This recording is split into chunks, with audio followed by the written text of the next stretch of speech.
are up and running, and we've got a few people here already. Eddie, Dangerfield, Mason, hello, hello, hello.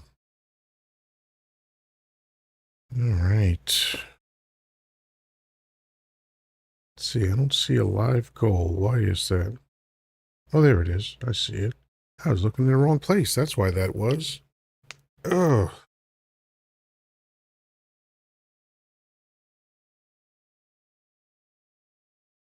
All right. This is Yoddah Live. Today is Tuesday, August 5th, 2025.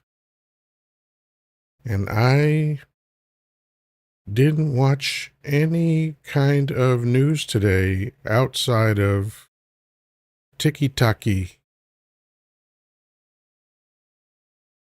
Kind of interesting. All right.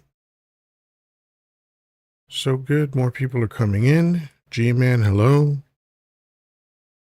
Gilbert, hello. As always, please remember to tap that screen, do the heart me, all that good stuff. Let's get the word out that we are here.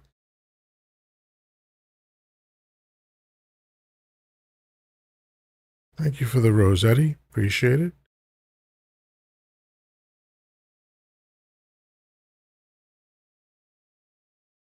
All right, so we will get started soon.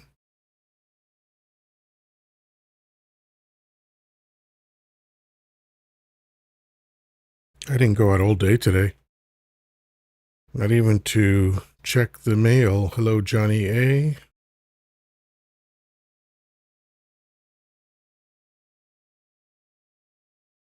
Old Cutter. Is it Cutter or Cuffer? God. I definitely need new glasses. I've been really, really lazy about that. Old Cutter. Yo to you.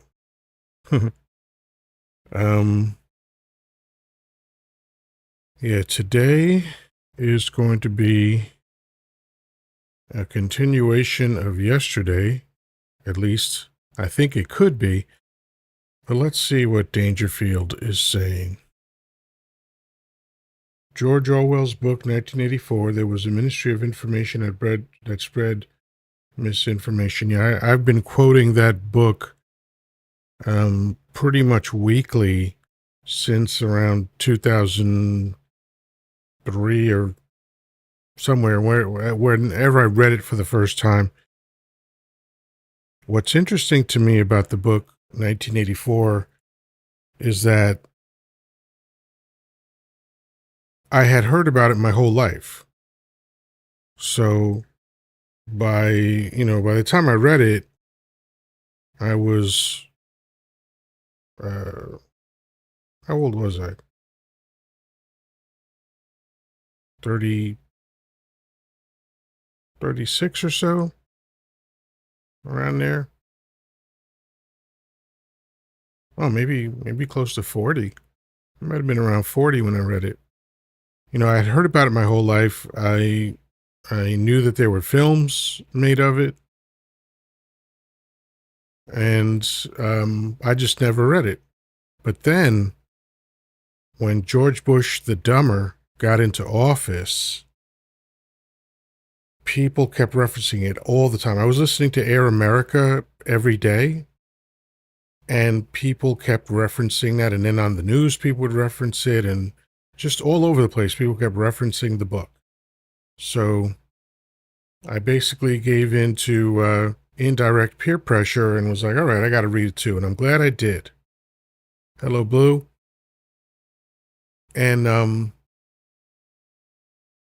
the first impression that I had while I was reading that book, even though it had been written so long before I read it, was written in 1949. And here I am reading it around 2003 or 2004. And I thought to myself, this could have been written yesterday. It just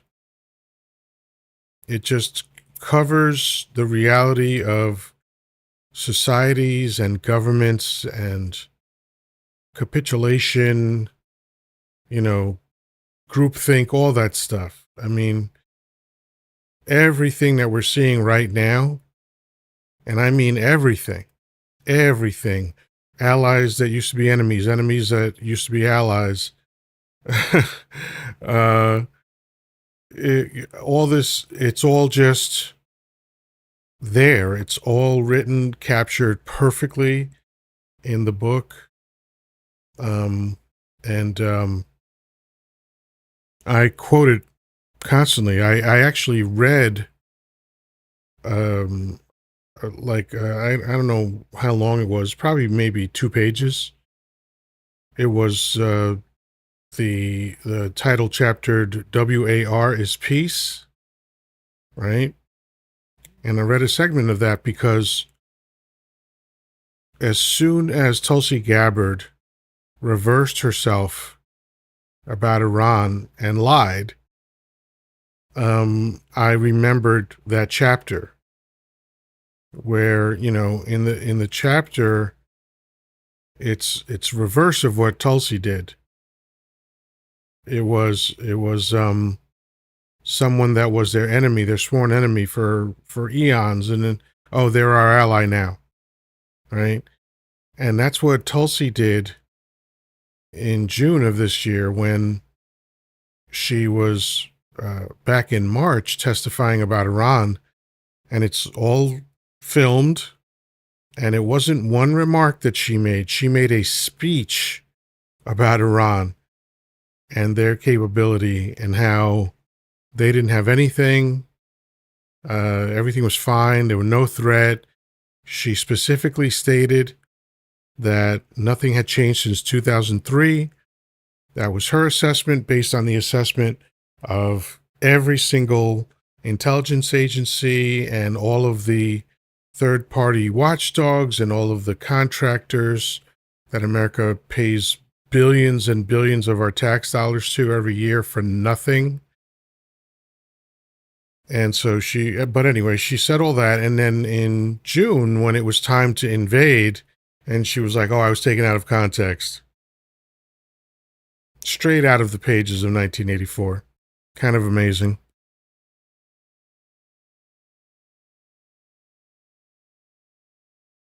Yes, Dangerfield, I absolutely agree that 1984 explains dump followers. Blue says, I've been wanting to reread it, but I'm scared of the truth.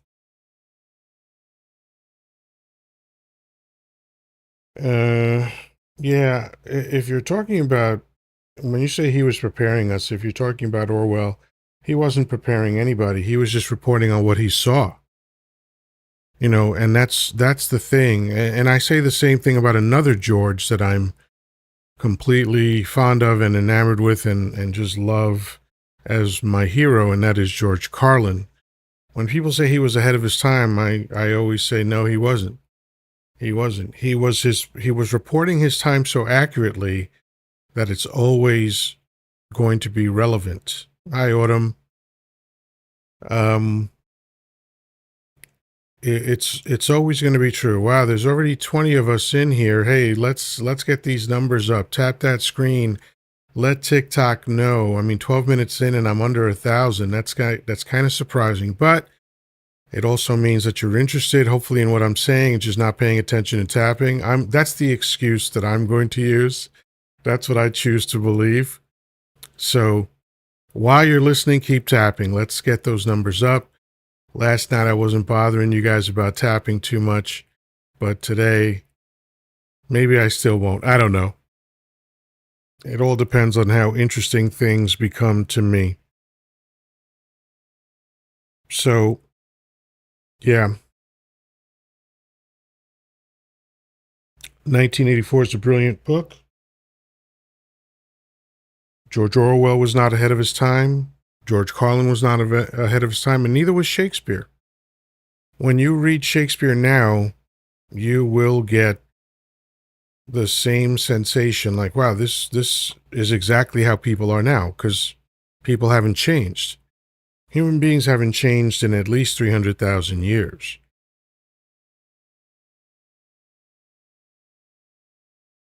Blueberry writes, I may disagree. I'm not sure what that's in reference to, but you're saying you're allowed to disagree? Or do you mean you might disagree?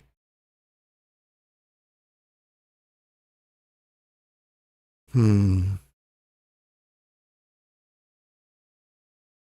Right.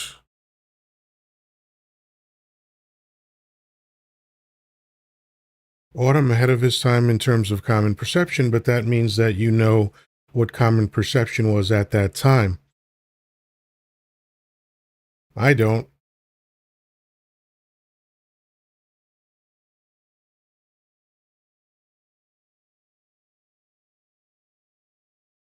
Okay, so Cynthia, you wrote, got pork roast for 147. I assume that means $1.47. Not bad. Oh, I'll take your word for it. I have no idea what meat costs. I haven't bought any since 1987.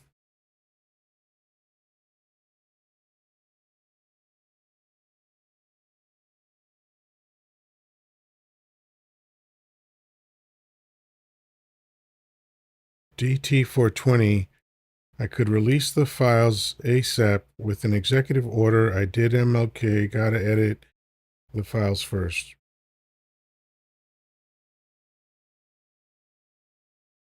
Blue, you wrote almost as if history repeating itself. Yeah, I love what Twain said about history. He said, history doesn't necessarily repeat itself, but it often rhymes. I think that's the quote. I'm going to look that up now.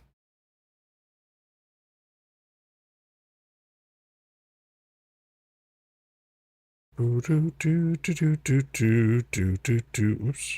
Maybe if I spelled right, that would help.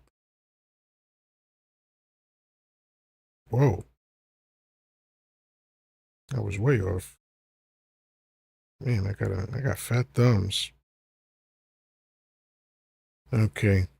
I added a word. So he said, history doesn't repeat itself, but it often rhymes. Yeah, I love that. I think that's so accurate.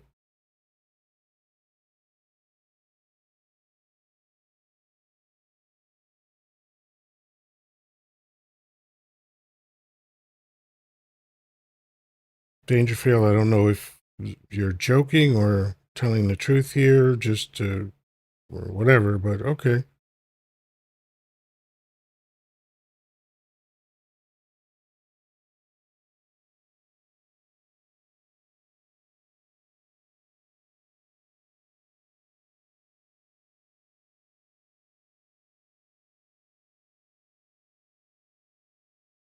Ryle says exactly what spare the files. I'm not sure.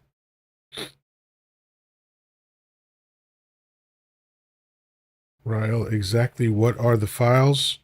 That's hilarious if you have to ask that. Good thing I'm in country, no police. Oops.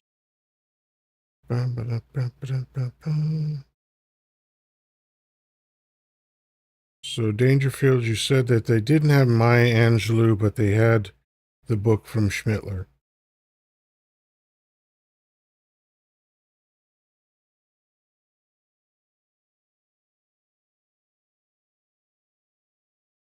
I love it. There's a little back and forth going on, and in the chat, Raul says the videos. The videos of what?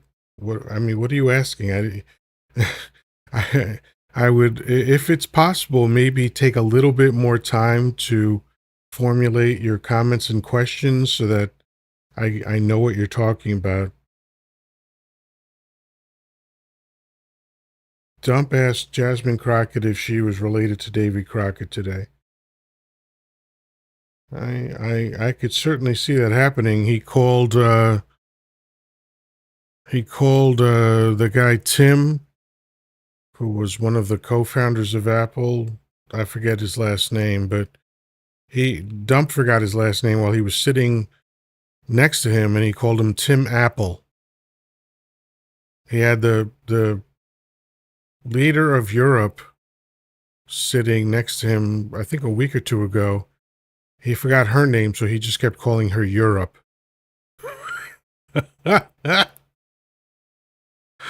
Oh, what a buffoon. Um, Europe.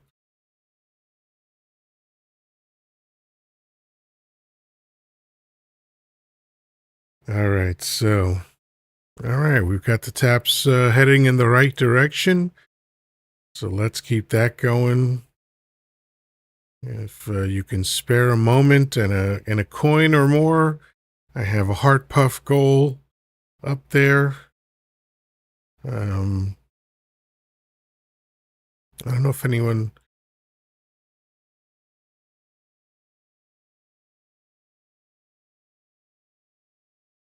Airports in WW1.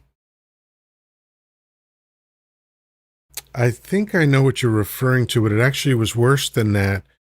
Dump was referencing airfields during the Revolutionary War. Biden made fun of him for that. Dangerfield says, don't forget he was waiting to meet the president of Puerto Rico. All he had to do was look in the mirror. Eddie, it's Tim Cook. Yeah, so he was calling him, instead of Tim Cook, he called him Tim Apple.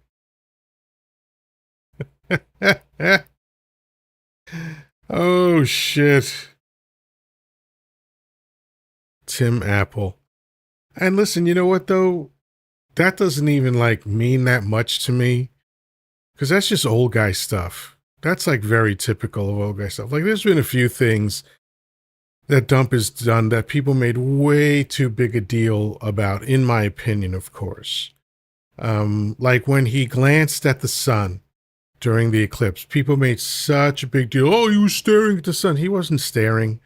All of the experts said you can glance for 2 or 3 seconds at the most, but no longer than that.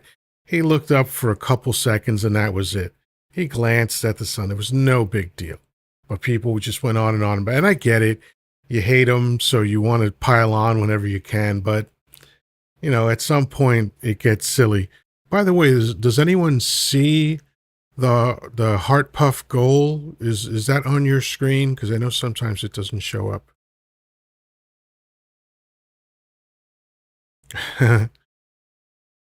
Cynthia says, the moon is gorgeous. No more driving. I'll get to tapping. Good, good. Oh, thank you, Eddie. Okay, so it is visible up there. I know sometimes TikTok glitches and it doesn't show the goal. Amy, hello. Good to see you. Dangerfield, we seem to have a Ministry of Information. Yeah. We've always had a Ministry of Information. That's what the government's always been. A lot of the stuff we're seeing now has always gone on. It's just, in some cases, more egregious. And again, this is my opinion. I've been talking about this stuff for 40 years. A little more than that. Because I used to get into arguments with my high school chums about how shitty America was. And nobody wanted to hear that back then. And, in one way, it's like, oh, okay, people are finally figuring it out. But it's too late. I mean, nothing's set in stone yet, but it seems like it could be too late to salvage anything.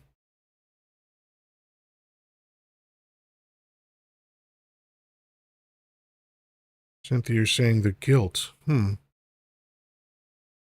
Oh, Donna, thank you for following me. I appreciate that.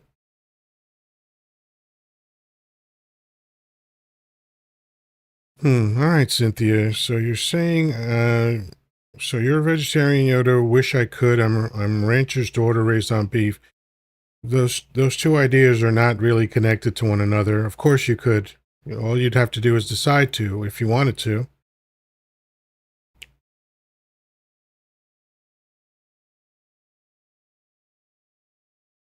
I get the guilt part, but that's a narrative, right? The guilt is just a narrative in your head, the meaning that you assigned, you know, whatever, that would mean to you and your father or, whatever it is. And I get that people do that all the time, but when you speak in absolutes as like I can't, that's not true. Of course you can. You're just choosing not to. And that's fine.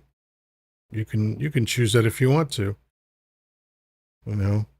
I don't understand militant vegetarians or militant vegans.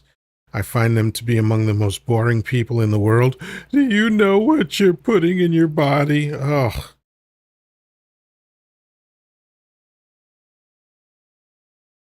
Dangerfield, you're almost right. After Vietnam, the 1% paid 70% taxes. Now they pay an effective 8.25% after deductions.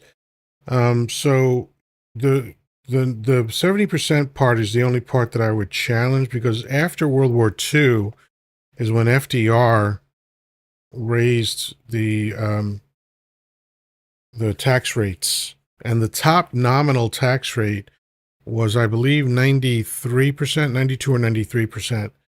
Um, and it's on the IRS website. At least it used to be. They used to keep a table of the years and what the tax rate was in that year. And for decades, and I think way past the Vietnam War, the highest nominal tax rate was 93% or 92, something like that, 92, 93. Oh, my mouth is dry tonight. I didn't really hydrate today. I was a little neglectful.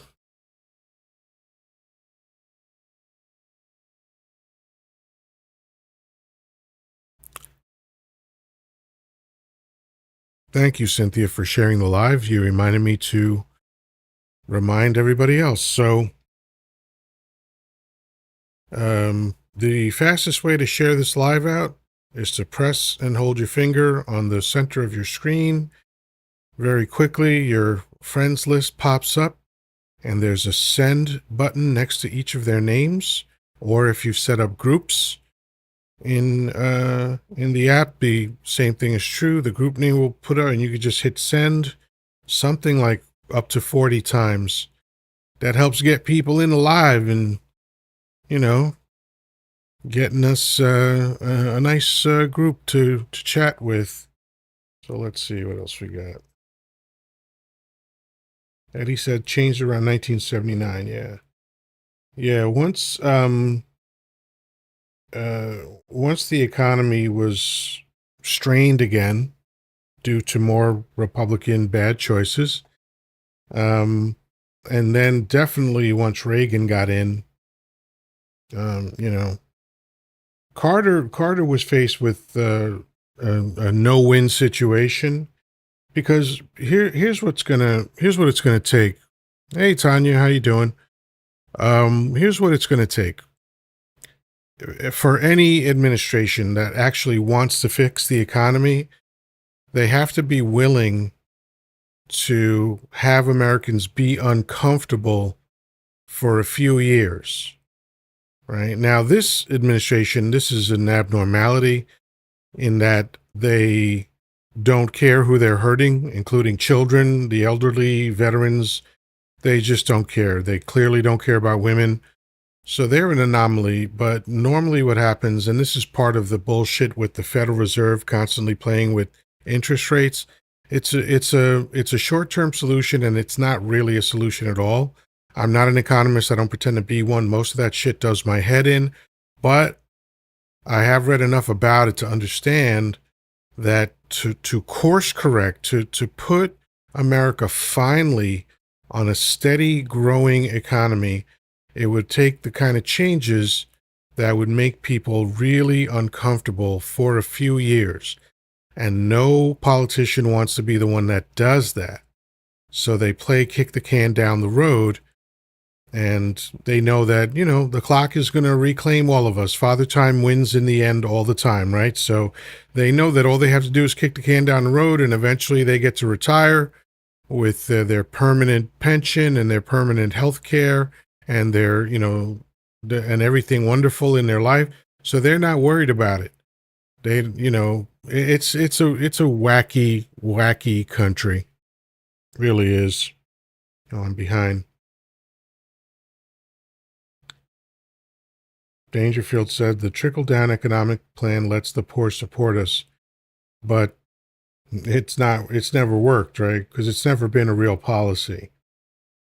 Trickle down is a concept that was never an economic policy. From what I recall, an economist didn't actually, it's like part of what an economist was talking about to illustrate something, but it wasn't meant to be the basis of an economy. And America's economy has been fucked since they started with the central bank.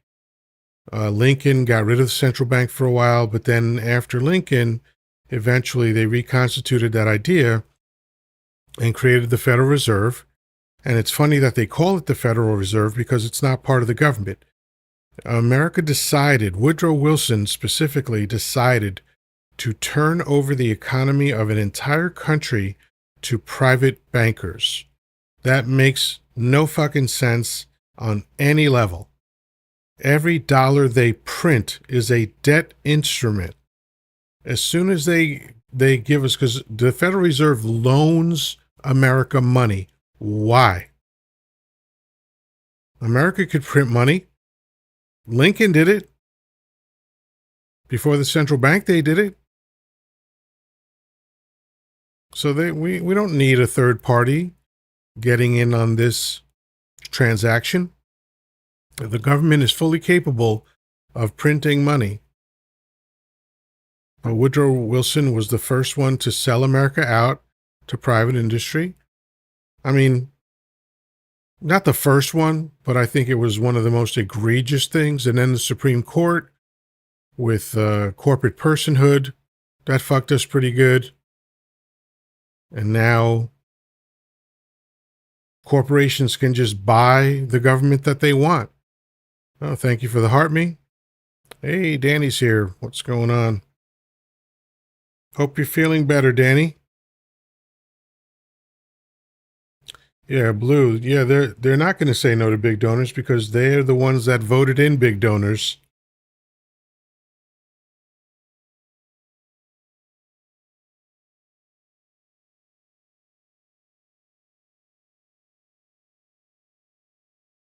Blue, your point about gold backing the loan, that ended with Nixon in, I think, 71 is when he took us off the gold standard.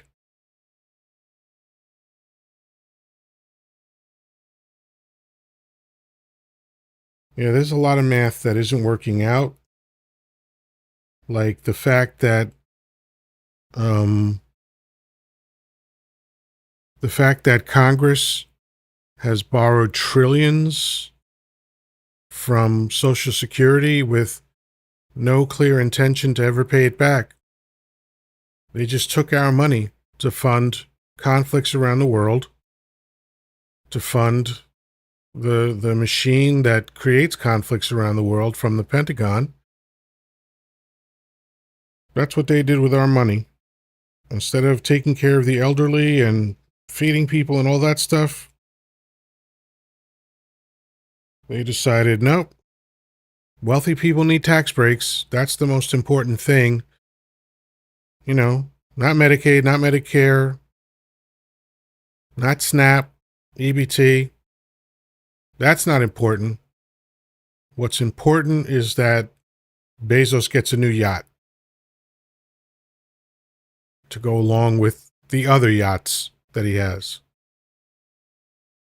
This is a goofy place. There's one thing that no one will be able to sell me on. I know too much to be convinced otherwise. America is not a great country. And right now it's a garbage country. It's worse than it's ever been. I mean, what rivals this? Not that much. The origin story with the indentured, kidnapped workers, definitely. right? That rivals this. Japanese internment, absolutely. Trail of Tears, absolutely.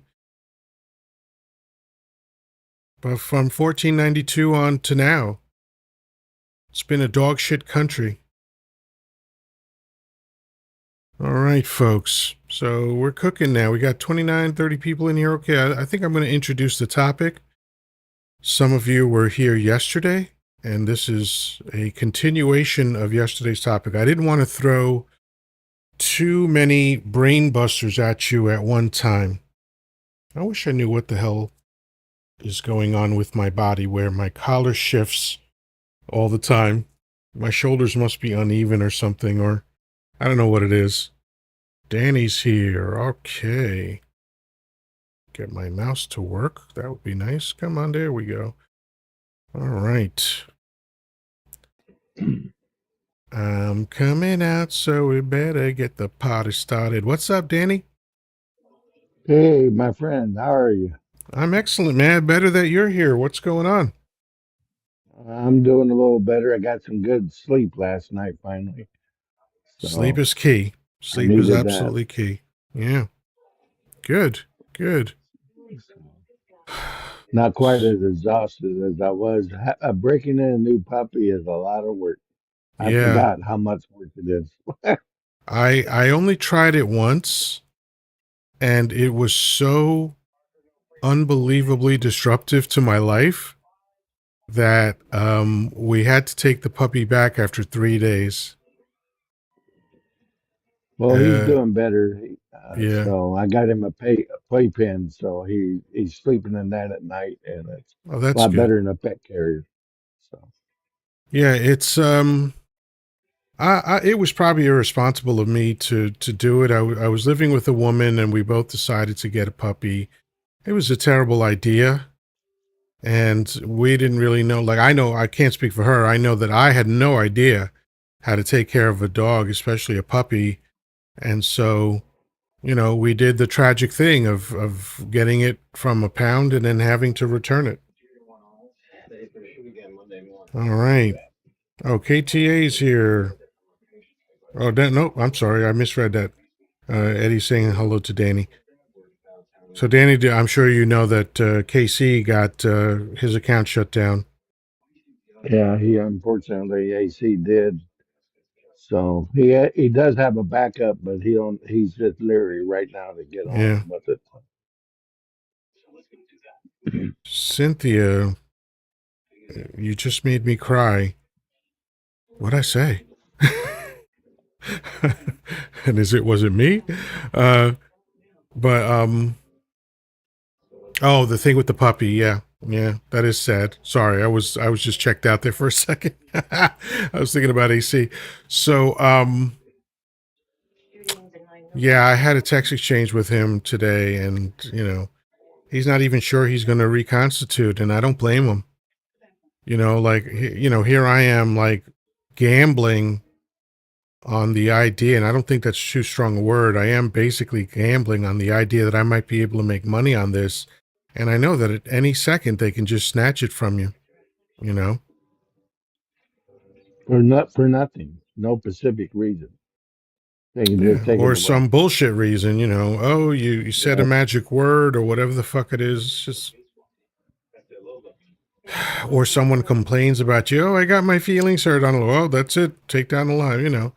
There's no. The yep, problem with the algorithm is that it there's no context to the algorithm. Like the algorithm doesn't understand sarcasm. nope, You know, so if you say something, it's like when someone tries to be sarcastic via text. It usually doesn't go right, or email. It usually doesn't go right because a lot of sarcasm is based on tone and body language. And as a human, you could piece that together, but the algorithm doesn't know how to do that. right. Yeah. But, I mean, selfishly, I certainly hope that AC comes back. I'm hoping so.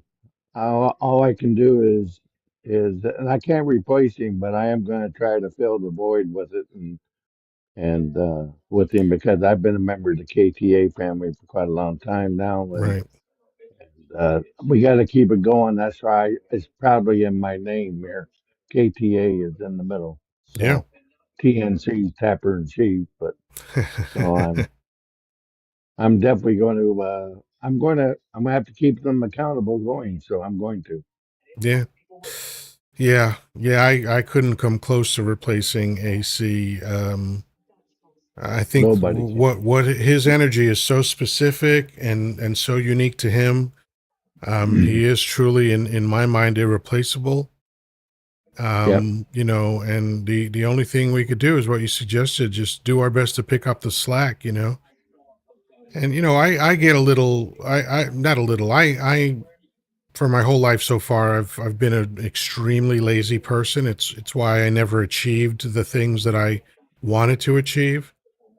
Um, and I, when the conversation goes off politics or whatever, I don't mind chasing it down because I don't have the discipline to be like, oh, that's interesting. Well, let's talk about that a different time. That's part of the reason why I started Coach Yoda, that channel. And thank you for following me there. But uh, it's I want to start to separate the conversations. Like the conversation that I'm going to start tonight is really a Coach Yoda conversation, right? But this, the Chocolate Yoddah account, I really want that to be about current events and politics. So hopefully, I'm going to flesh that out. And I've had the account up and running for like a week and a half, 2 weeks, and I still haven't even posted one video to it. So I've got Oh, to start getting to work on that stuff. well, I'm gonna go live Friday with Trivial Pursuit, Hmm. and then I'll be back on my regular schedule on Monday. Excellent. And I'm probably going to get a little more serious than positive, but it needs to happen. I need to help AC keep them accountable going. Yeah, absolutely. And it looks like Blue has decided to join us. Hello, Blue. Hello. I figured I'd join so I can mute because I need to meal prep and cut an onion. And if I'm cutting the onion, I'm not going to be able to see anything. So if I'm already on the panel, I can knuckle it and make a There you comment. go. I like that. That's a solid strategy. Yeah. And folks, just for anyone that's just coming in, I got a new live goal of 100 roses. So anyone that feels like knocking that out, have at it. So here's the topic. It's a continuation of yesterday. I think yesterday was so chock full of back and forth that I made an executive decision not to bring up the second part of the question. And this part of the question is usually where historically, if women are going to get angry about this, this is where they always get angry because they hate what I have to say about this. Um, so, Danny, just because you weren't here, I'll catch you up real quick. Yesterday, I created a scenario and asked everybody a question about it. I said, let's assume that you're in a relationship for a year or less.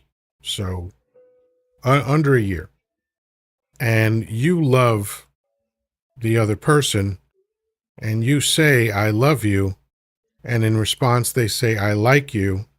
And I asked people to tell me if that was okay and why would it be okay, or if it wasn't okay, why it wouldn't be okay. And we had some interesting conversation about that. At least it was interesting to me, and it seemed to be interesting based on the chat and the conversations that the panel had with me. So today I want to follow that up and get a little bit more intense about it. I think that might be the right word.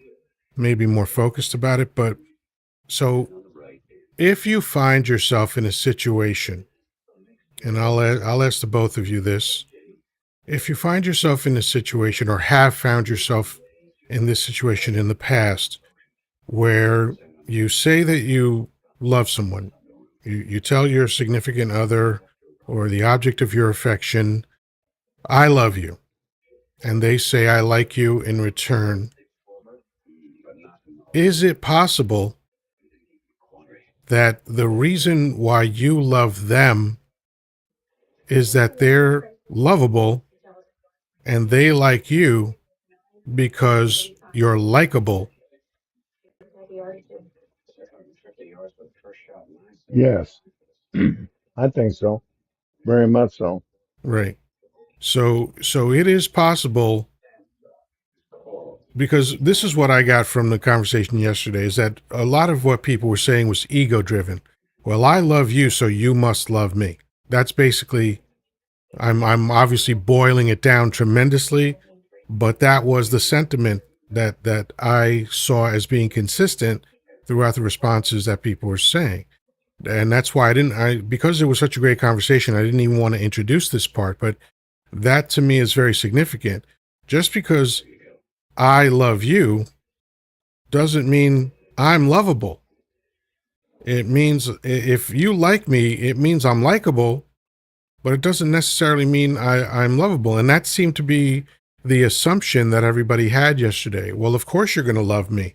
I love you, so of course you're going to love me. What do you think, Blue?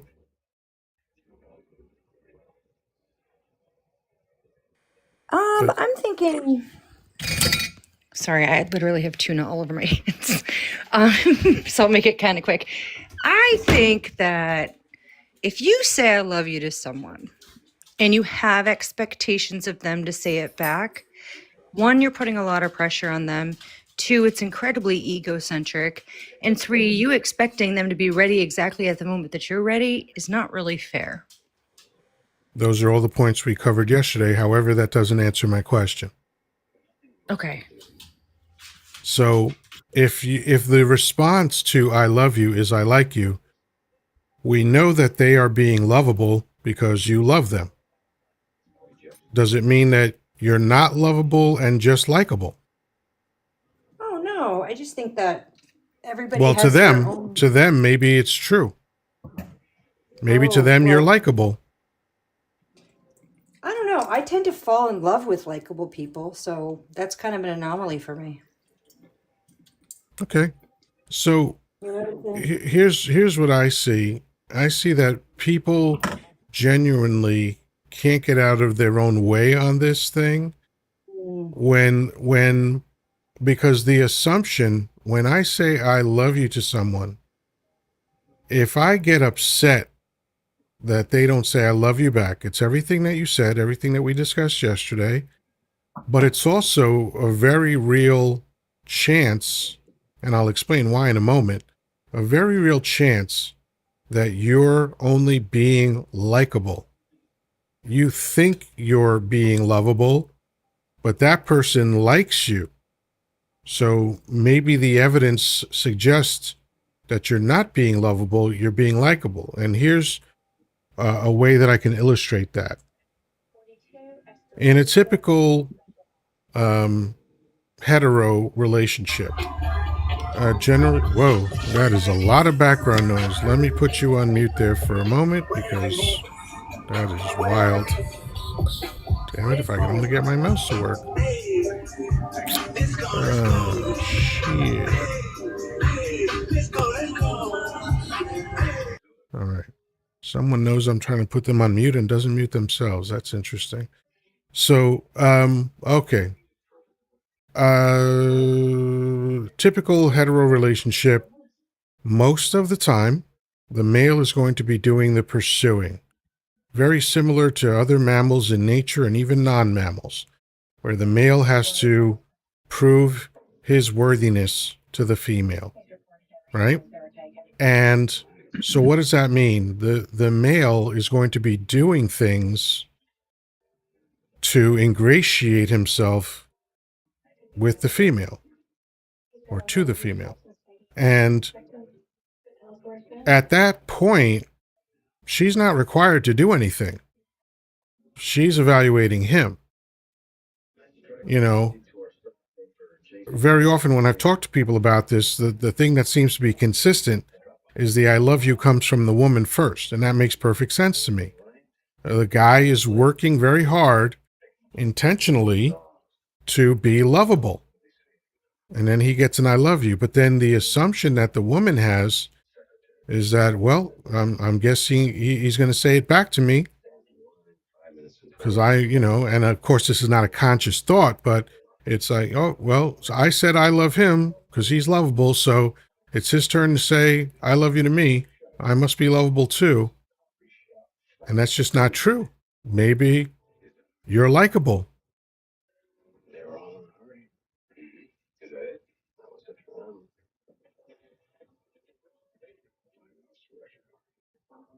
Danny, does that make sense? Yeah, absolutely. I I I agree with you that 9 times out of 10 it's going to come from the woman first for sure. So that Yeah, that seems to be uh, consistent.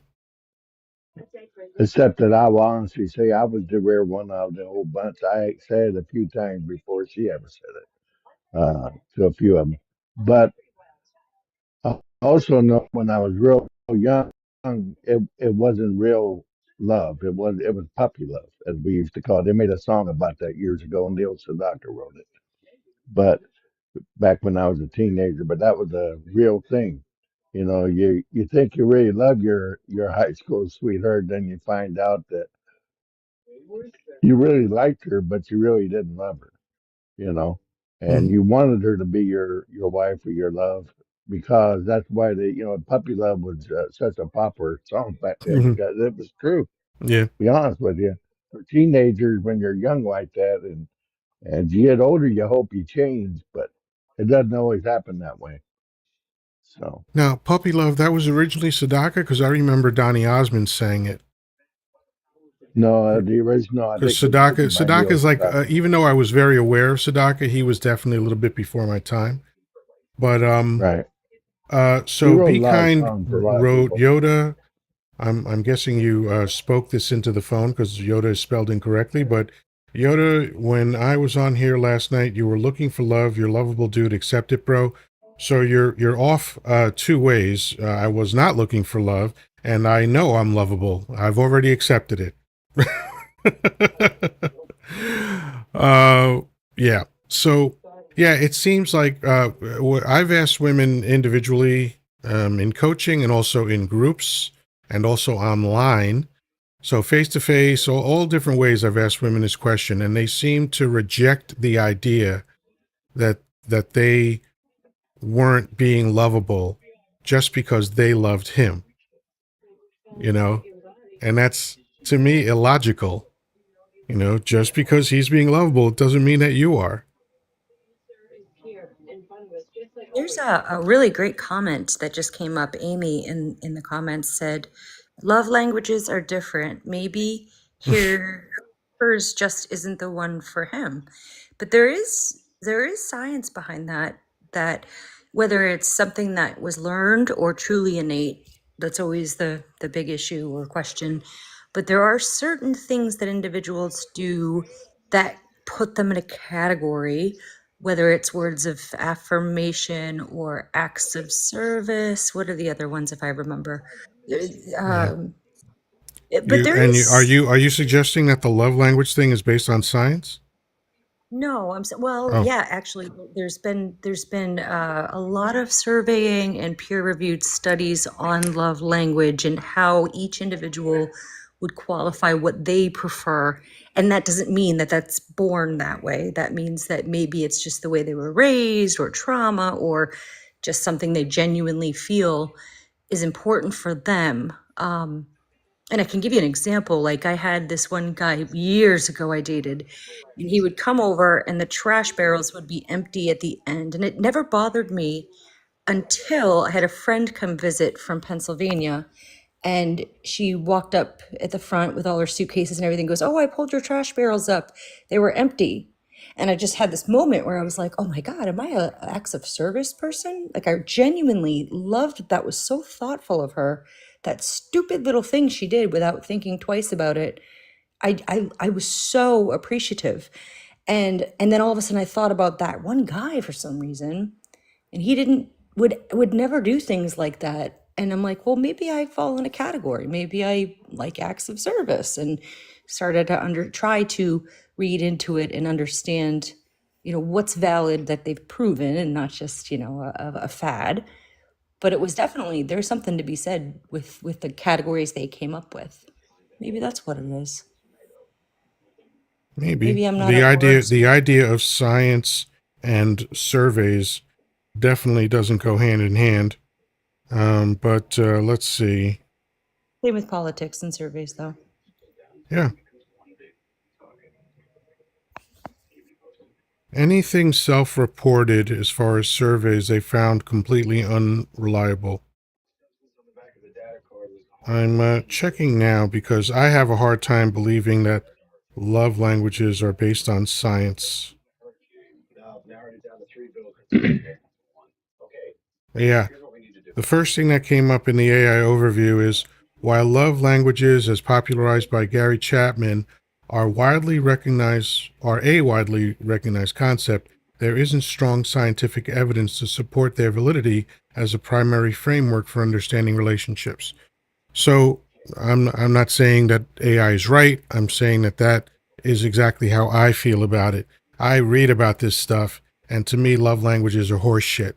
It's a cute idea. I think it's complete bullshit. It's Just helpful like to just like understand soulmates, thoughts. I just like agree. soulmates, just like a lot of things that people romanticize about relationships are just garbage. I think and I read this recently. I don't know if I'll read it again tonight, but the only thing that ever made sense to me about the concept of soulmates, because it's completely antithetical to the popular version, comes from Eat, Pray, Love. I think you might have been here the night that I read that section. It's Yeah, beautiful. yeah, and that to me was real because that is what that described resonates with me as how people actually behave as opposed to the romanticized version. Love languages is just another layer of complexity in human relationships that doesn't belong there. Human relationships are easy, but because of all the dumb shit that people have tossed on them over the years, people just like you indicated by saying, we're getting ready to disagree with me. I'm giving you space to The speak. fact is that I don't see any evidence that suggests that human relationships are difficult by nature. I see all evidence to suggest that by nature, human relationships are designed to be easy. Oh God, I totally disagree. I think that if they can help people understand what they love and put it into identifying things more than just I love you and I like you, and therefore someone's fucked up or someone's wrong or someone's not understanding or whatever it is, or it's society driven. If you can quantify it into 4 boxes and maybe hopefully touch on one of those boxes to help explain what you prefer, why, that's for you and your psychiatrist or psychologist to speak on. But if that's your way that it just makes you feel more loved with one of those identifiers, I don't think it's not helpful. I think it's more helpful than just, hey, you have an ego issue because I said I love you and you said I like you, or whatever the conversation. I'm trying to get to the base of that. But I think that those titles, we hate titles, but it's better than the ambiguity of nothingness and just saying, well, you're either right or wrong. I don't see those as the options. I don't agree with your descriptors. Um, the fact is that where is the proof? The proof comes from the outcomes. What is the state of relationships as far as outcomes in America? Fucking disastrous. Look at the divorce rate. I mean, it's the proof. If this love language thing was so powerful, wouldn't the divorce rate have gone down because people were understanding relationships so much better? Or wouldn't people be less lonely instead of an epidemic of loneliness that we're experiencing now? I mean, it's a fair point for sure.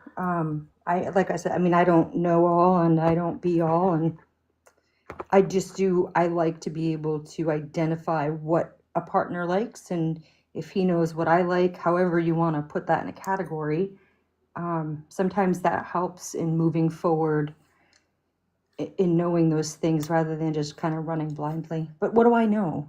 So who am Well, I? yeah, and again, it's the two options that you offered are not the only options. Knowing love languages or running blindly are not the options, right? So, and I'll put it to you this way. I love this quote. I think it speaks to exactly what we're discussing right now. I don't remember who said it. I'm gonna have to track that down one of these days. But I heard someone say, when you give a child alphabet blocks, you give them infinite possibility. When you teach the child the alphabet, you limit those possibilities. So that's where I'm coming from. This love language thing limits possibility as far as I'm concerned. And like you, I am not claiming to be right about this. This is just how I see it.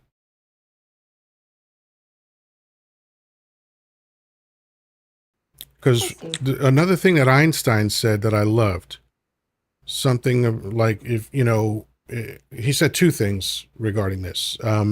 If you can't explain it simply enough, you don't know it well enough. And the other thing is something to the effect of, something should be as simple as possible, but no simpler, which is a little bit enigmatic, but I love that idea. Like, I think complexity is a barrier in most cases. I think that efficiency very often is about removing steps. Sometimes it's also about refining steps, of course, but it's rarely about adding more steps. And when people have to sit around and figure out, oh, love languages, let me intellectualize a process that I was designed to engage in intuitively, I see that as a barrier.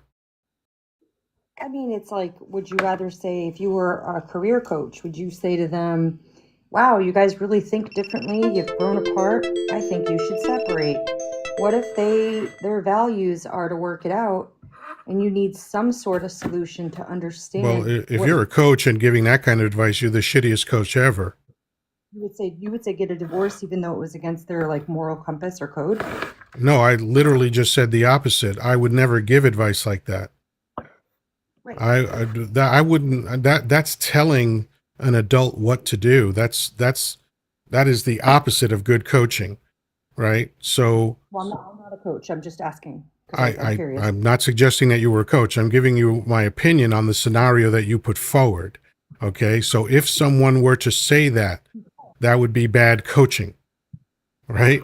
So, uh, so did you have a different question about that, a specific question about that? Well, if you're saying, what is the point of the topic? Is my question. So if there is an individual that says, I love you, and another individual who says, I like you back, that's the topic, correct? No, that's part of the topic that was yesterday, and it's part of the framework from today. But my question today was, is it possible when you say I love you and the response is I like you, that that response is based on the fact that you're not being lovable? Oh,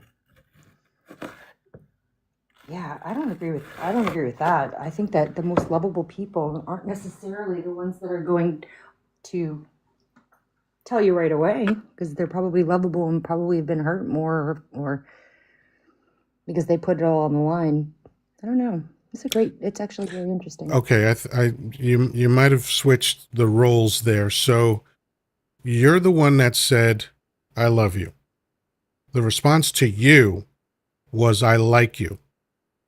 So do you think it's possible that you're, as the person who received the I like you, that you're not being lovable and you're being likable? I don't actually have the historical experience to answer that. I'm not sure. Okay. So what do you think? since we're talking about opinions, is it possible that I thought yesterday you said that you have said I love you and the response was I like you. Did I get that wrong? Not me. Okay. I think So I the did other get it woman. wrong. Okay, so then um so again, since this is just about opinions, so is it possible? Is it possible that you're not being lovable to receive that kind of feedback?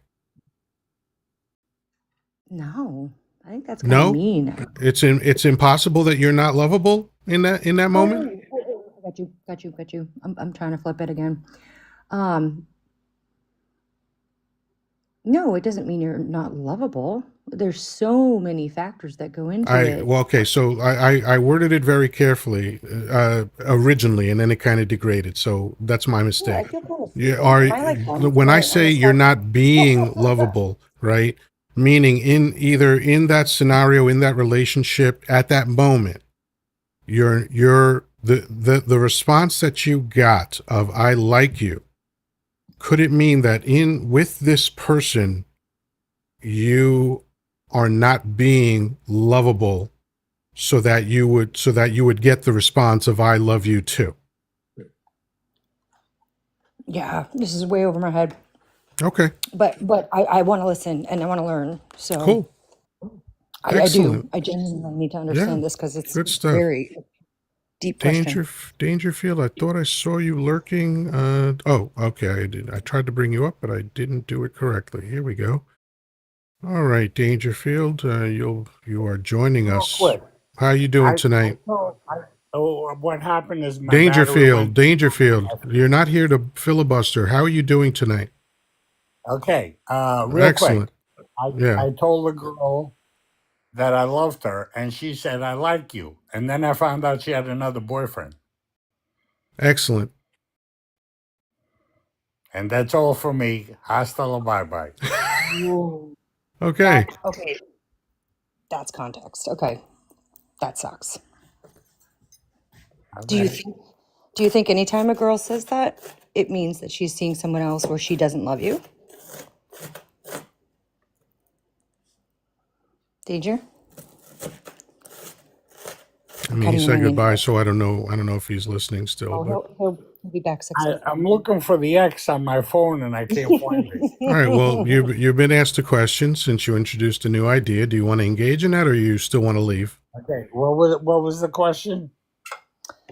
So if a girl says I like you in response to your I love you, and then you find out she has another person, was she playing you or are you not lovable? No, she's trying to make a decision between the two. And I don't want to be a decision. I just want to be a first choice. I like that. You should be. Because you can't force someone to love you that Look, someone else. I wake up with fingerprints around. We've been married 48 years. He's going to repeat the joke that he wrote last night. Go ahead.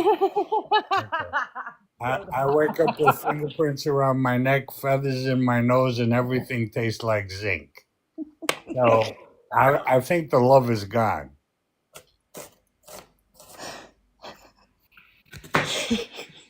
All right then. So, Danny, any thoughts on this so far?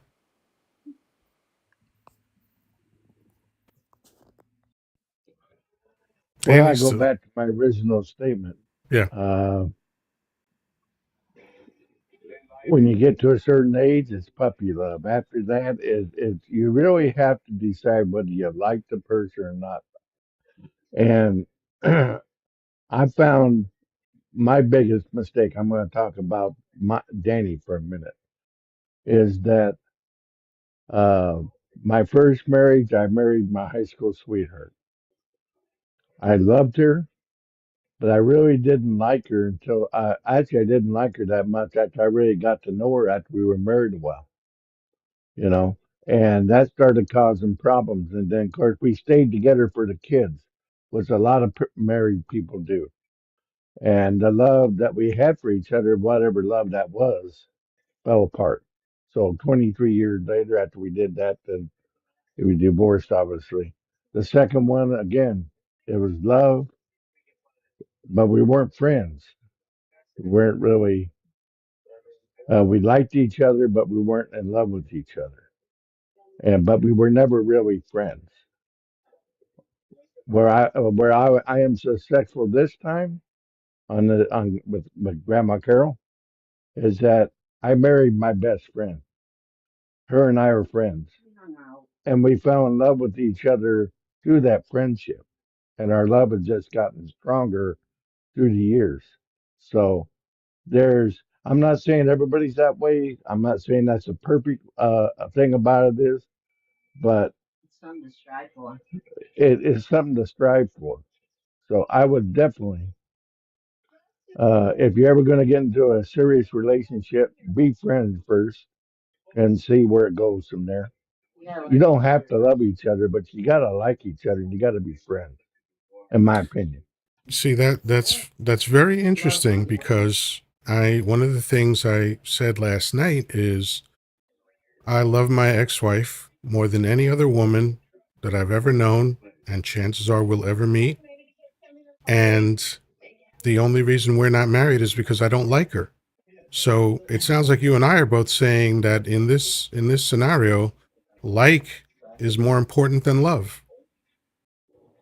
Yep. And yet, yesterday, everyone insisted that like is a lesser emotion than love. Oh no. Did I say that? I didn't say No, that. no, no, no. I don't know if you said it, but a few people did. Well, because I had asked that question in one of my exchanges, and I know in the chat a couple of people said it, and I forget who said it in the panel, but it was like, yeah, love is a stronger emotion. Not Can I ask you necessarily. a perspective question Sure. from you and Danny? Do you think, and my mom used to say this years ago, she's like, you change so much in your 20s, and then you change again so much in your 30s, and then so much in your 40s, based off what you've experienced, Yoda and Danny, without thinking society's going to bring the hammer down on you. Do you think there's a certain age or maybe like a point where you realize the value of love changes and the like and companionship and the maybe it's the yin and yang? Is there an age where you would almost see it in the 20s is failing or majority failing, maybe 30s failing, maybe 40? 45 is a good age. That's the age that I think people kind of know themselves by then. And it's that quote that I thought of or read. It was anything before 30 is just research, or 40. Anything before 40 is research. Anything after 40 is your life taking action. You think that applies to love? What do you think, Danny? Well, I divorced my wife, the first one I was 42, almost 43. We got married when I was 21, 20. She was 18. Yeah, I would say that was definitely research in that regard with her. Uh, it was definitely trial and error. And unfortunately, it didn't last. But uh, I was 50 years old when I married Carol. 49 years old, and but I knew exactly. Yeah, Grandma's talking in the background, I but hear her. I Tell her I said hello. he says hello anyway. So I just I agree with you to a certain point, but I knew what I either one of us was ever going to get married again, and then we met each other, and 'cause we both had some tough time and went through some ugly marriages in our life, but we found each other, and there's a lot of reason for it. But the main thing is that we were friends. I mean, really close friends for a while. We lived together for a year in sin. On top of that, yeah. So so so we really got to know each other. Yeah. And at that end of the year, I brought home a pizza. The wedding ring was inside the pizza. She came home from work, and I asked Oh, her to marry me. and Nice. and my cat pawed her ass in the chair. So Ah, that was that's you funny. know, you know. I So have it's a I either have a fun give her engagement my story cat or too. marry her. Maybe I'll tell my engagement story tonight. But no, that's all. It's kind of interesting because I think when people make these sweeping generalizations, of course I get the purpose of it.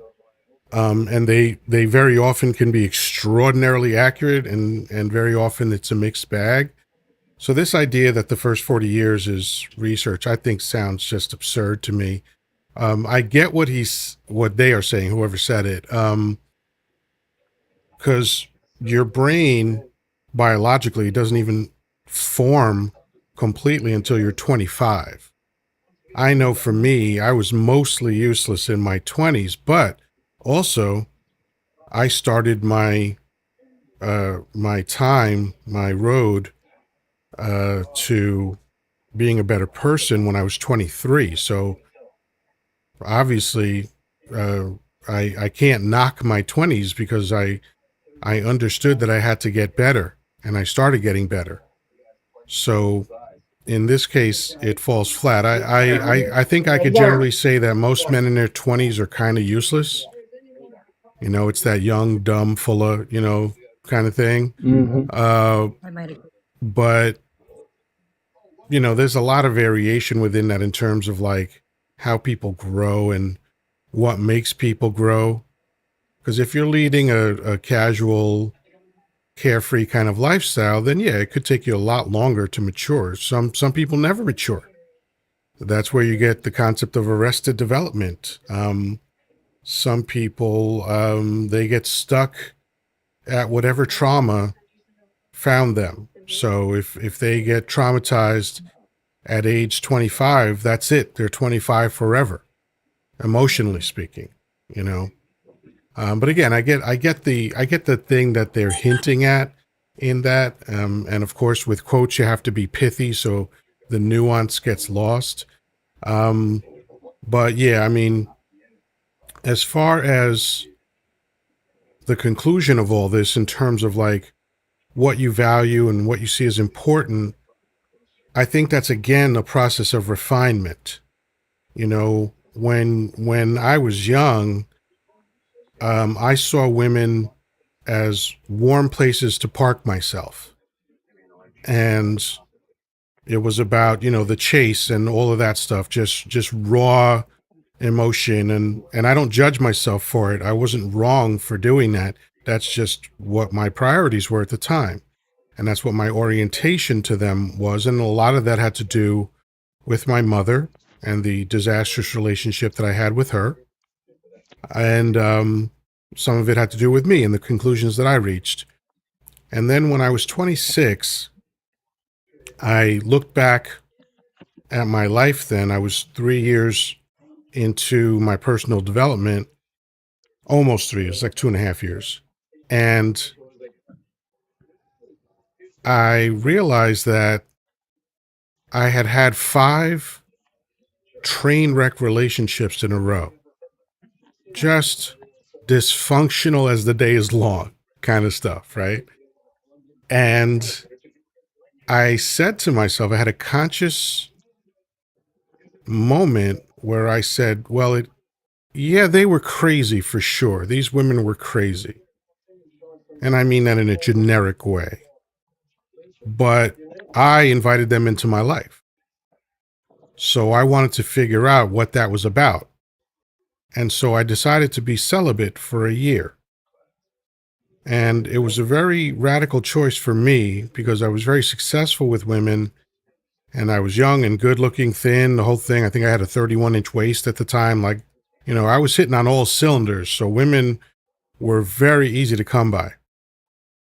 But I wanted to improve as a human and certainly as a man and get to the bottom of why I was inviting these type of women into my life. And maybe another time I'll get into the mechanics of that. But what I concluded after the year was that I thought what I wanted from women was the physical stuff. What I realized that I craved from women was affection and acceptance, because those are the two things I didn't get from my mother. So, to the idea of your first 40 years as research, maybe that counts as research, maybe it doesn't. But I made a major life discovery at 27 years old that I initiated when I was 26 years old. And, maybe it falls perfectly into that idea, but I didn't have to wait till I was 40 to start living the things that I learned. I was already starting to do that at 23. So maybe in my case, the first 23 years of my life was research. And since then, it's been about building myself and changing myself and just being an all-around better person. And I think I answered that question. I think Danny did for sure. But what do you think about what we said? Yeah, I think you pretty much nailed it, about that. You left out a few spots where you did a lot of banging in between, but yeah, otherwise, That was implied. I've been, yeah, I had a well, nice, going from after the, 18 to 58, I had a nice 40-year career where I was just banging whenever I felt like it. And that was yeah. fun. But Blue, what do you think about what we said? I think that you're kind of on the forefront of being able to have that kind of soulful awakening, in that, they say that saying, the definition of insanity is doing the same thing over and over and expecting the same result. We've all heard that 1,000 times. But it's kind of like you stopped and you were like, well, hold on, this isn't working. And you're an inquisitive human. So an inquisitive human always has a leg up because you want to do the research, you want to understand things. And you're lucky that I think that, call it an awakening. I hate that word, but you had that at a younger You age. hate the word awakening. Wow. I'd love to hear that story one day. There is a story behind that. But I think that, when Danny talks about his story, I almost want to ask a question to Danny, like, but But he's here. those Why not ask him? I'm not. And those experiences that he had that made his 20s, 30s, 40s, 50s, if it was a bad outcome, was it really a bad experience? Because at the end of the day, they were Exactly. stepping stones to get to the beautiful Cheryl that's next to you right now. Yeah. So maybe it's part of that lesson to get to the place where your vibration calls it and Cheryl's vibration, you went through all the things each of you did separately, and then when you came together, it was like a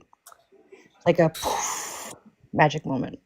So what if it's not goal oriented?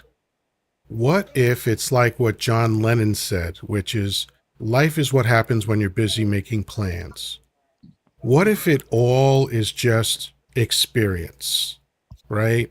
It's not a stepping stone. It's not a learning phase. It's not a growing phase. It's not an adjustment phase. It's not any of that. It's just experience. And then what really determines whether it's powerful or not, or useful or not, or helpful or not, or helps you grow or helps you stay stuck or whatever it is just what you decide that the experience means, and then what you do after your decision.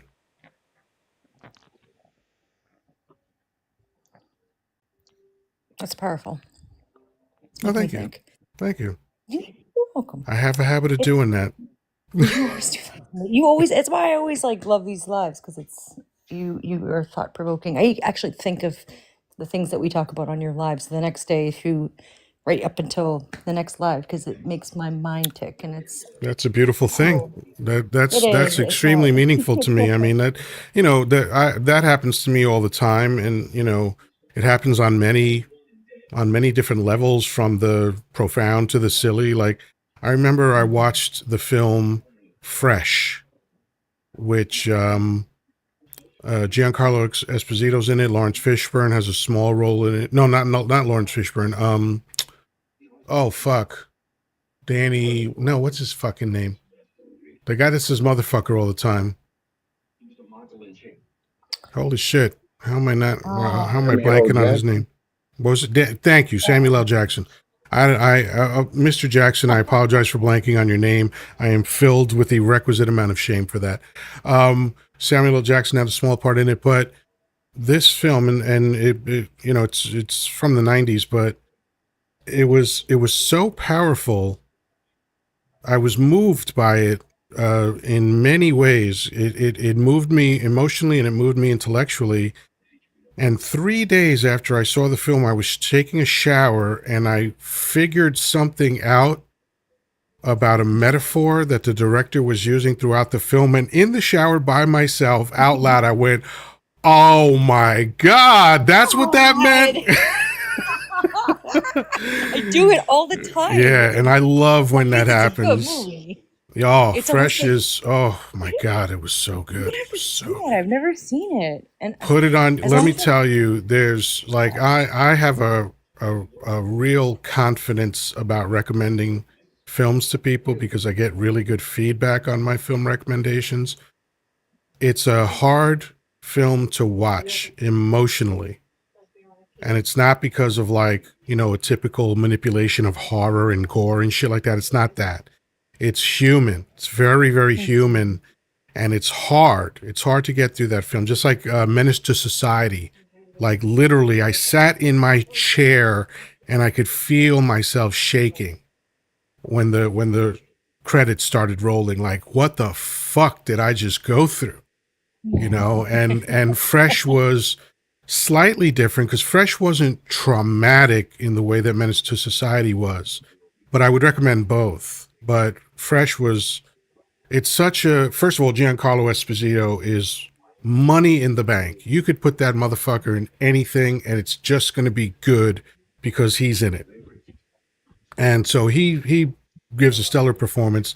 The young guy who was supposed to be, I think, like 12 or 14 or something, he does an amazing performance as well. But the whole thing, the director, everything, all the elements just worked, and it just like 3 days later, I had this like, and I was so excited to have figured it out. I called my friends and I was like, "Do you remember if we just watched Fresh the other day? I just figured this out." And people were like, "Oh shit, I didn't think of that." So that was great. I love when that happens. So thank you. it's That's a compliment to tell me that my ideas are sometimes time release.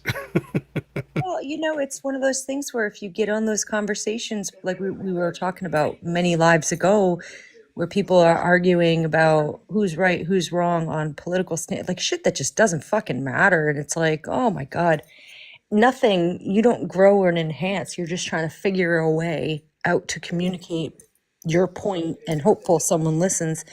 You don't really feel the neurological pathways expanding in your brain. And if you could think of it alive the next day and it's like, I wish I said this better because then I would have dug at his ego and my ego and this and that, as opposed to literally the next day, I'm thinking to myself, like, I mean, if I always have a pen and paper around too when I'm on your lives because there's things I want to look into, there's things I want to explore. So it's Yeah, opening a pathway to advancement and bettering a human yeah, and bettering your experience. And that's appreciative. yeah, I appreciate. absolutely. Thank you. And Dangerfield said, "Did you know SLJ is the biggest star of all time?" Yes, I believe what you mean by that is that he's the highest grossing star of all time. I actually Really? told Danny that on a live a couple months ago, or a month or so ago. I forget all the time, but Dangerfield wants to come back in. What's the saying of the motherfucking snakes on the motherfucking Yeah, plane? yeah.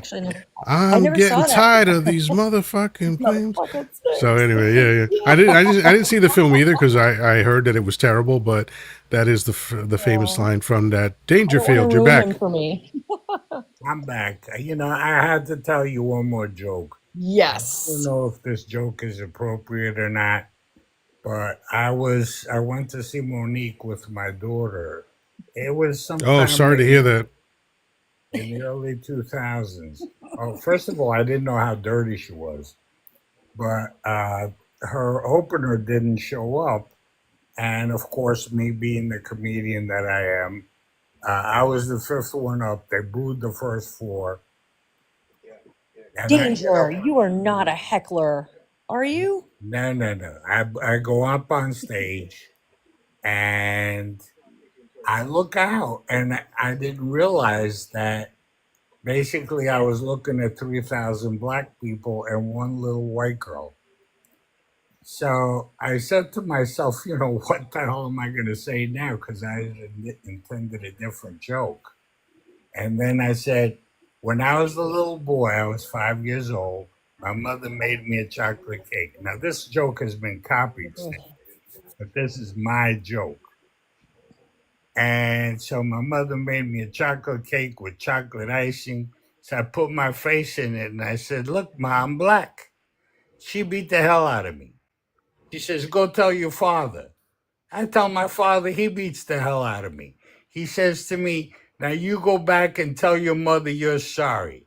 So I go back and I say, I'm sorry, Mommy. She says, what, if anything, have you learned? She says, what have I learned? I've been black for 5 minutes. I And already I hate hate you. white people. Yep. Yeah, that's an old joke. You claim it's yours, No, huh? it's not an old joke. That's my joke. Yeah, I know. You claimed another joke the other night that also wasn't your joke, but that's fine. No, it was. I don't tell jokes that aren't mine. I sent the joke. I usually sell jokes to comedians. What's his name? The Tonight Show with the white hair. Jay Leno? Uh, Jay Leno. I saw him this joke. First of all, he screwed it up, and he says it on the Jimmy Fallon show.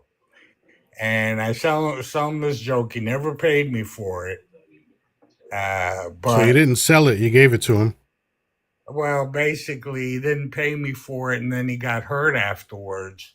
So I didn't have the heart to bust his chops about So it. when did you sell him this joke?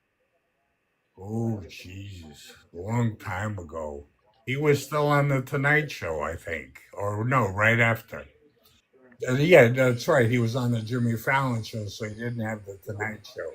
So I tell him this joke. I said, I go to the beach during the pandemic. That's right. It was during the pandemic.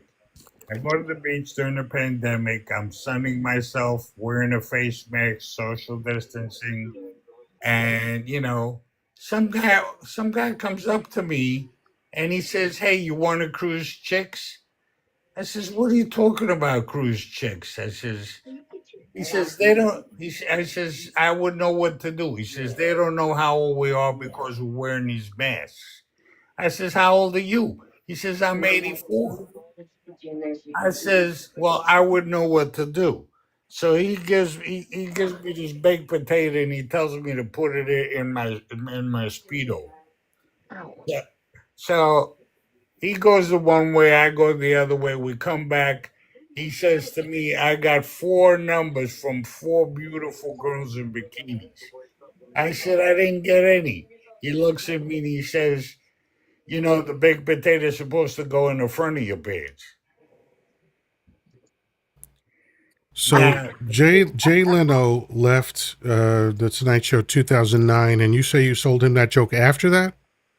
yeah, I saw him during the Okay. pandemic. I heard that joke when I was like a teenager, so it ain't your joke. Oh, wait. You didn't hear the punchline yet.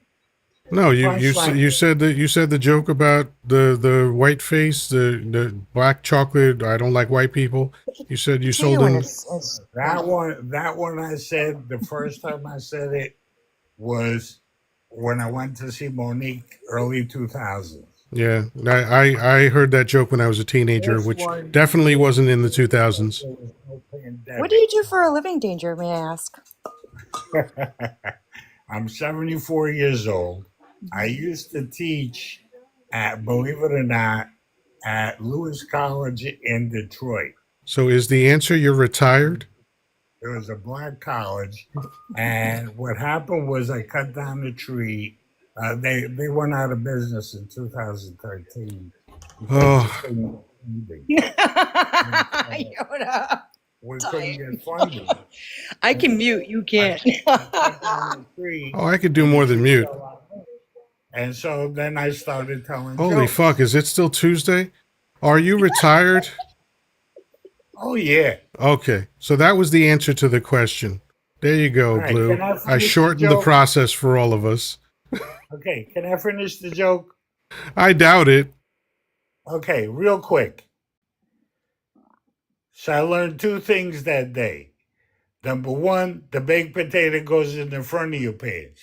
And number two, you have to wait for the baked potato to cool.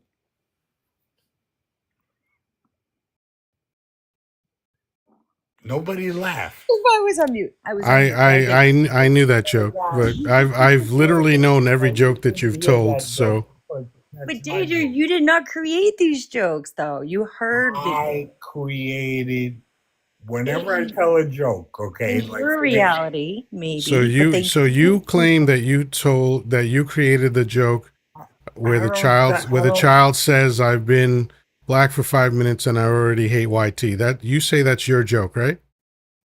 Yes, it is, sir. Okay. I heard it I brought it up way in before you claimed to have 2007. written it. I heard it way before that, but I'm not going to call you a Um, liar because that's a strong thing for a man to say to another man. But I can tell okay, you well, that let your me explain timeline this to seems you. off to me. Okay, I used to write jokes for Flip Wilson. Fantastic. Okay, I used to. There was a skit that Flip Wilson did that it was because I grew up in the luncheonettes and the diners By the way, in folks, while we're having our essence strained by this explanation, I just want to share that I have a new live goal of 100 chili papers. Please continue. Okay, so real quick, I sent him this skit, and he sent me $50 every time. This was in the old days. Don't forget, he used to send me $50 every time he used the skit. The skit was somebody would come in and write in a big board. It said today's special, all you can eat for $1. And so people would say, "Okay, I'll have the special," and he would hand them a piece of bacon, a piece of toast, and an egg. Thank you, And they Jordan. says, "Hey, but I asked for today's special." And he says, it says all you can eat for $1. Says that's right, and that's all you can eat for $1.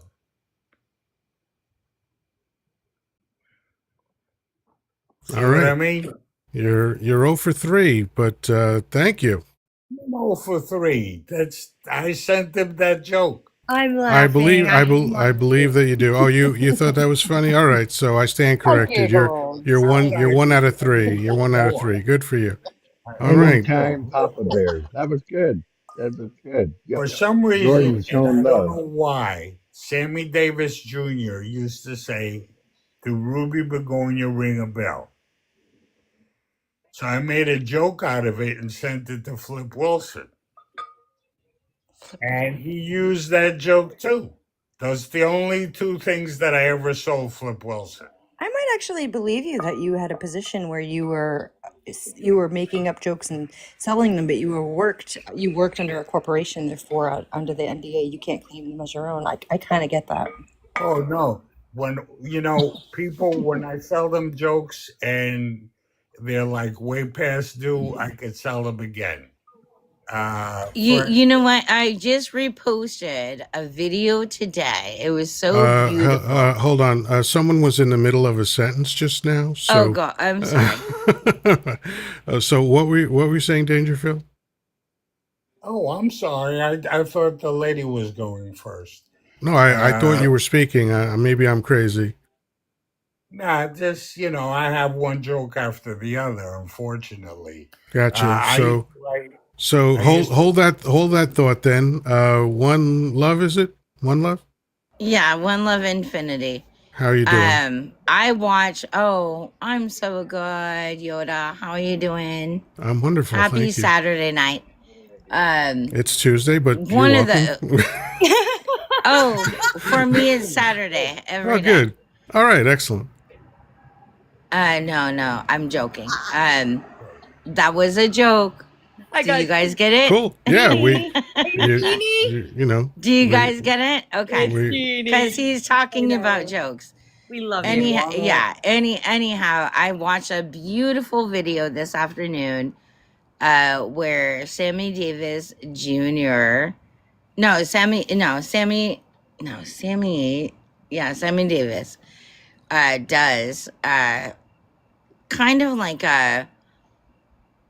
I'm gonna challenge you to Gregory Hines to a tap battle, and it is in like an old folks home of old black men, and it's all these men that like have canes and shit like that, and then all of a sudden everybody is tapping out, and it is the best thing I've seen in a long time, because I don't think everybody gets to watch people tap dance or just see that beautiful craft. Um, there was a lot of joke in it, but there was a lot of talent in it as well. I appreciate that. Just saying, because I grew up doing musical theater, and so I love you, Dangerfield, for what you were saying, and Yoda, I love you always. oh, thank you. Yeah. Appreciate that. Yeah. Yeah, I'm trying to, Real I quick. remember I saw that film a while ago. I'm trying to look it up. I think it was it on like Tap the movie, or I don't know. Like they're like, in a Yeah, it convalescent was called home, Tap. 1989, yeah. Tap. Yeah. Oh gosh, you guys, it is like the best scene in a movie I've ever seen, and everybody just like the one guy, he didn't even need the piano. He just did his thing, and he basically throws his cane away and is like, "Nah, I can slide better than you." To Gregory Hines, who was the youngin'. And yeah, so it was, something beautiful I saw today, and I've been reposting it. And but there's comedy justice in that too. But there's talent in it, and I'm 50, but I grew up watching stuff like that. But I think my kids didn't get to watch some really good things like that. With the TV, you know what I mean? Because they're 30 almost. They didn't get that fun stuff. And I know today, if my kids watch what we got to watch when we were little kids, they'd be like, they would be probably appalled from the there's a lot of sexism and whatever, but I'm sorry, shit was funny. I'm sorry. Like stuff was still funny. Solid Gold, hee haw. You know what I mean? Like even back then, the Muppets was fucking funny. That's all I had to say. I used to watch Hee Haw. There's a song that I still remember. There's two of them. Gloom, despair, and agony on me. Deep, dark depression, excessive misery. If it weren't for bad luck, I'd have no luck at all. Gloom, despair, and agony on me. And the other one I remember is, where are you tonight? Why did you leave me here all alone? I searched the world over and I thought I found true love. You met another and you was gone. You were gone. Oh my God.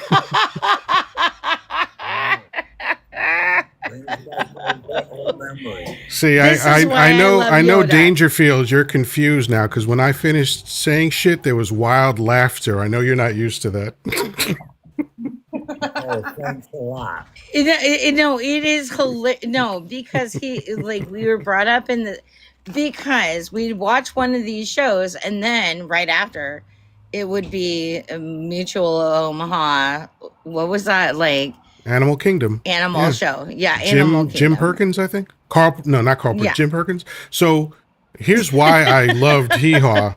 The songs and shit were the ancillary benefit to to why I wanted to watch it.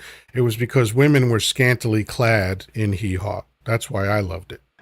Yeah, I love, like, in by the way, when I was a little kid, I wanted to look like oh, what's her face from WKRP in Cincinnati? Lonnie That Anderson. blonde lady. Yeah. Yep. With long fingernails and big boobs and blonde hair, and I'm Mexican. I can't do that. I like the other one. I of course Lonnie Anderson was appealing, She's but cute. I She's cute. liked the other one, the other woman on that show. Lonnie Anderson. But he knows what I'm Just like talking on about. Gilligan's Island, I didn't like Ginger. I liked Marianne better. You know what? In Three's Company, I like Janet more than Chrissy. I agree. That's a And solid choice. and you know what I mean? She had a And so- great ass.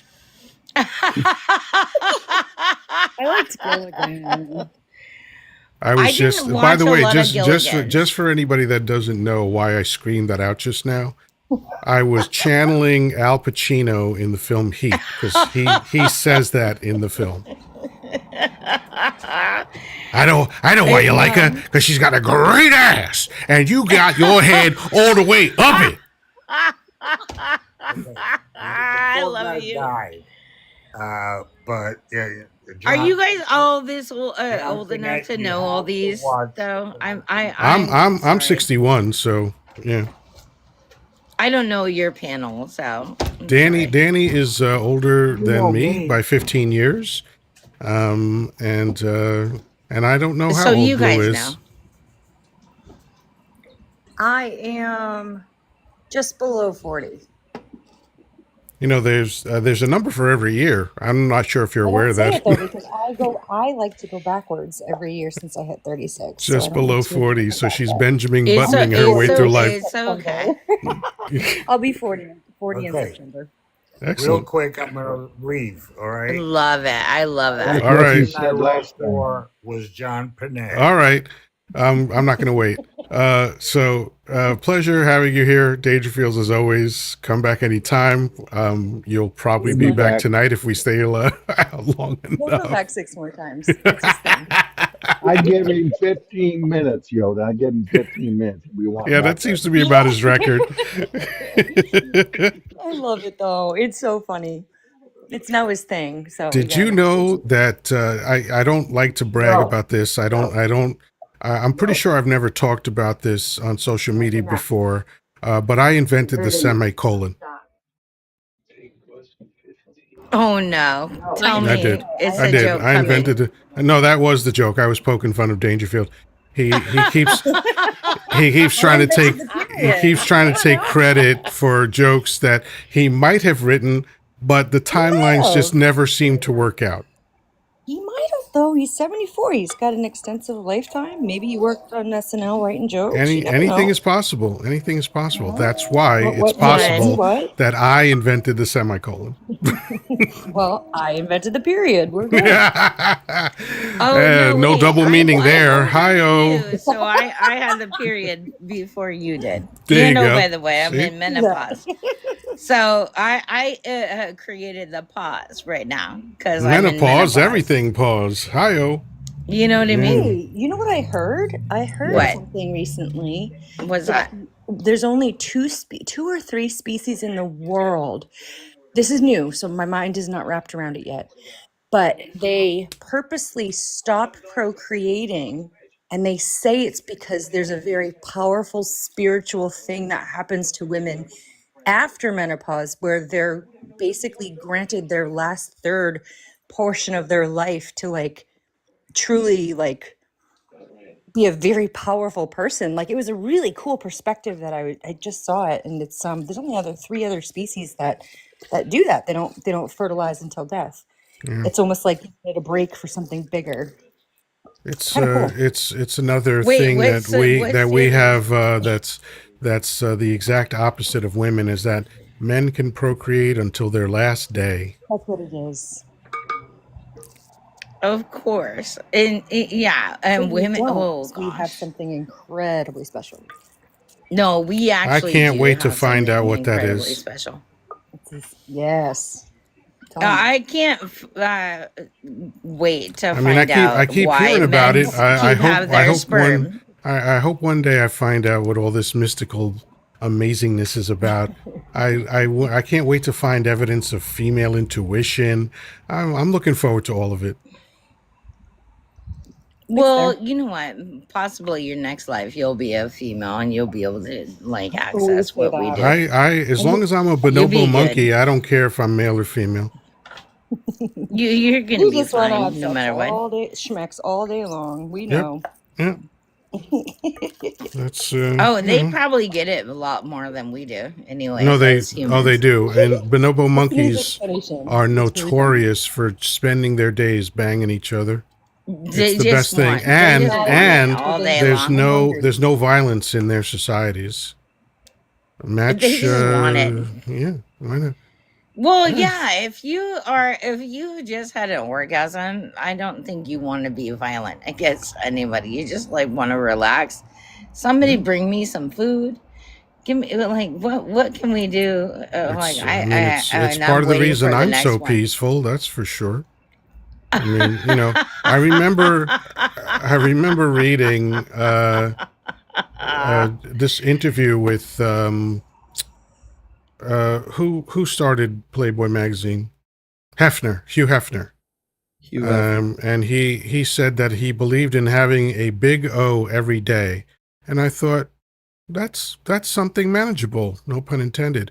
But yeah, we can all do that. We can all do one big O a day and just level out, chill out, relax. Because I mean, when you look at, not to turn serious, but when you look at the profiles of these people that commit these heinous mass events and heinous other kinds of crimes to children and stuff like that, most of the time it's because they can't get women. Oh yeah, totally. And I no, and I'll put it back to something different. Like I've been on stage or I've had partners that are musical performers, and I have to go to their shows. And if I'm going to go and be around a lot of people, I want to before I go, because number one, I don't have to wear a lot of makeup, just put a little mascara on, and I have a glow.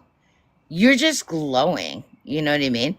And nobody knows why, but Right. it's the glow, baby. There you go. It's the glow. I like it. That's a solid strategy. All right, now You I'm know gonna. what? Yeah. And with guys, I'm with you too. You should start a makeup line and call it the O Glow. Ha! Because your Nice. name is O'Neilio, the O Glow. Hey. No, it's one love infinity. One love Yes. infinity. It Yeah. is like the universal one love, like like a quilt across planet. Like no, the infinite universe. One Love It was Infinity only sounds I like a only Rastafarian corn star. I like that. I'm gonna I put love up it too. I Heart You as probably my final goal of the evening, just for the hell of it. If anyone feels like getting after that, go ahead. And if not, that's okay too. But someone joined my fan club. Thank you, Match. Appreciate that. So yeah, as always, the conversation has taken a lot of turns, and I always enjoy that. So let's start wrapping things up. We'll start with final thoughts. One Love, if you have any final thoughts about either anything we talked about or anything else, feel free to share them now, and then I'll drop you down as we go down the line. Oh no, I just got in here. All I have to say is keep it kinky.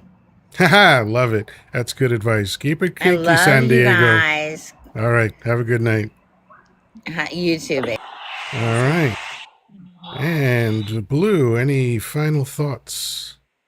Final thought is Just make sure you keep the balance of what you let in your ears, eyes, nose, and throat. No, don't even go there because I know where you're going with that. Make sure it's both positive and negative because we tend to consume a lot of the negative input.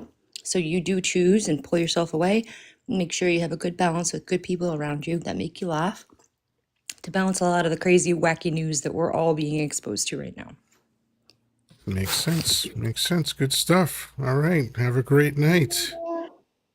And Danny, final thoughts, my friend. Well, it was interesting live, and like you said, took all sorts of twists and turns on this one.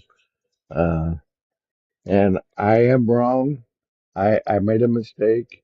Dangerfield didn't come back up, so I Yeah. was off on We the also 15 we also minutes. didn't wait long enough. That's true. We're getting close to the timeline. Uh, so anyway, for those people who wondered where I was at Monday, I was kind of not feeling well, so I had to take a couple of days off. I'm going to take another couple more days, and then I'll be back on Friday for Trivial Pursuit on Happy Friday at Way of Positive Change, because I know everybody wants to come to Trivial Pursuit. So if you ain't Yeah. had a chance to come to Trivial Pursuit, I don't know what you're thinking. I don't know what you're doing. Yeah. Uh, Yeah. Even though the crowd was smaller than usual last Friday, we still had a good time, you know.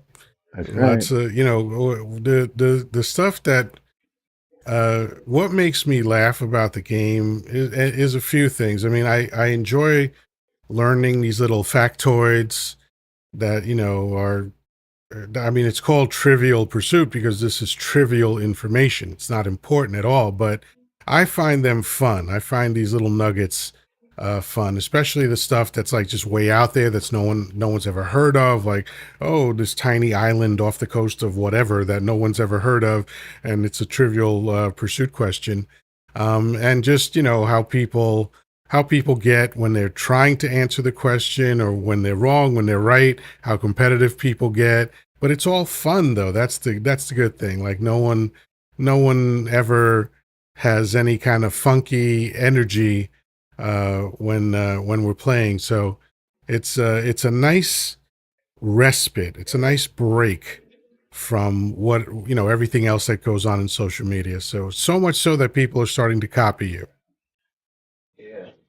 Yeah. As you well informed me here that there's few groups now are starting to copy me, but that's I think I should take that as a compliment. Not that they stole it. I was a trendsetter, so I'm just going to leave it there.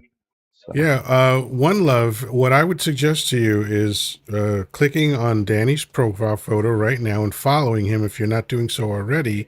But just so you know, every Friday, well, I'll tell you the whole thing. Monday, Wednesday, Friday, Danny comes on at 6 p.m. Eastern Time. This week, he took off Monday and he's taking off Wednesday, but he will be back Friday, 6 p.m. Eastern Time. Fridays are casual Fridays, happy Fridays, and Trivial Pursuit every week. So set your alarm, get there, follow him. Guess what a good thing to do, since there's so many lives flying at us all the time. When you do follow someone, either me or Danny or anybody else, go into the profile and click the bell, and you'll see that you have an option to be notified when someone goes live. Also, you have that option if you don't do it ahead of time and you come in and do a heart me rather. One of the options that it gives you in the pop-up screen is set a notification for this live. So that's what you want to do. So that way the lives that you really want to see, you can, you can be notified of them. So Danny, always a pleasure. Keep resting, keep taking care of yourself. That takes precedence over any of this goofy shit that we have going on here. But when you're not here, we certainly miss you. I was glad I could be here tonight, and I really appreciate you having me up there, Professor. All right, buddy. Good night. You too, my friend. All right. So, you know, as always, wild ride. This was a very different kind of energy than yesterday, but a good energy. I liked it. I liked where the conversation went. And of course, I'm always happy to talk about films anytime. I love films. My default is to watch a film every day. It doesn't always happen that way, but that's what I prefer. I like at some point in my day watching a film. Probably do it right after I get off here. All right. So let's see.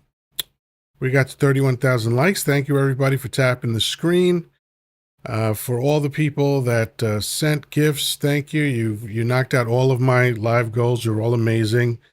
Thank you so much for that. Thank you for tapping, for sharing, for the comments. Most importantly, thank you for your time. I always, always, always appreciate that. So, until next time, peace, love, and granola. Talk to you soon.